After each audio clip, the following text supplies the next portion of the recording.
Lahat po ng kumukonsumo ng 2,000 pesos na kuryente pababa, ilibre na po natin yan. Ilan bang kilowatt hours ang kinukonsumo ng ating bansa sa loob ng isang taon? Naku, wala kaming idea niyan ko. Kayong tatlong mga magagaling dito.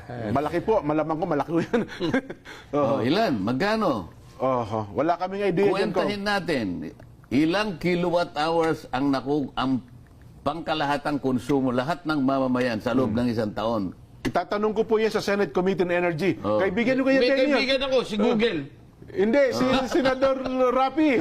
Ginugoogle niya. Ayan, sige. Meron ka na? Wala, mabagal mag-isip din itong... 110 terawatts. Yan. Ibig sabihin yan, 110 billion kilowatt hours. Okay. Terawatts ang sinasabi niya. Terawatts hours. 110 billion. I-multiply sa 10 piso na lang, para tayo madali, 10 piso ang rate ng kuryente. Si Kuya Benny na magkukompute yan. Yan, sige. 12%. 1 trillion 100 billion. Marami. 1 trillion 100 billion times 12%. Kasi ba't Si Kuya Benny ang maliwanag na lang sabihin mo 130 billion pesos. Yan ang nakolekta niya. Yan ang kolekta niya. Sa BAT. Di budget. 120 billion per annum. Magkano yung pinamimigay nilang ayuda?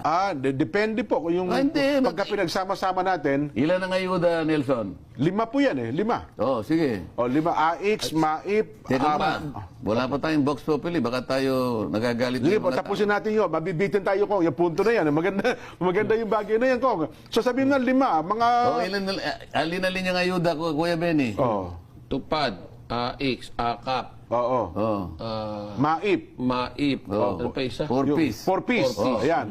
Yung total ng 5 na yan, 194 billion. A year. A year.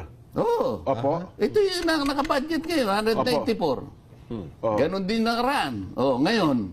Ngayon, 130 billion yung yung yung sa 12% VAT mo ng kuryente.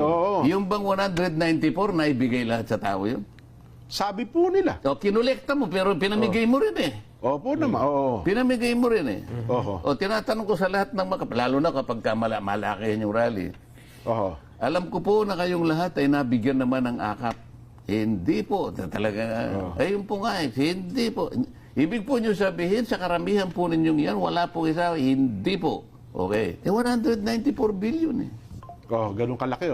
Alam ba ninyo kako sa halaga na yan kung ilan ang bilang ng mamamayang Pilipinong mahihirap ang dapat na mabiyayaan? Ng mga Alam po ninyo? ayuda na yan.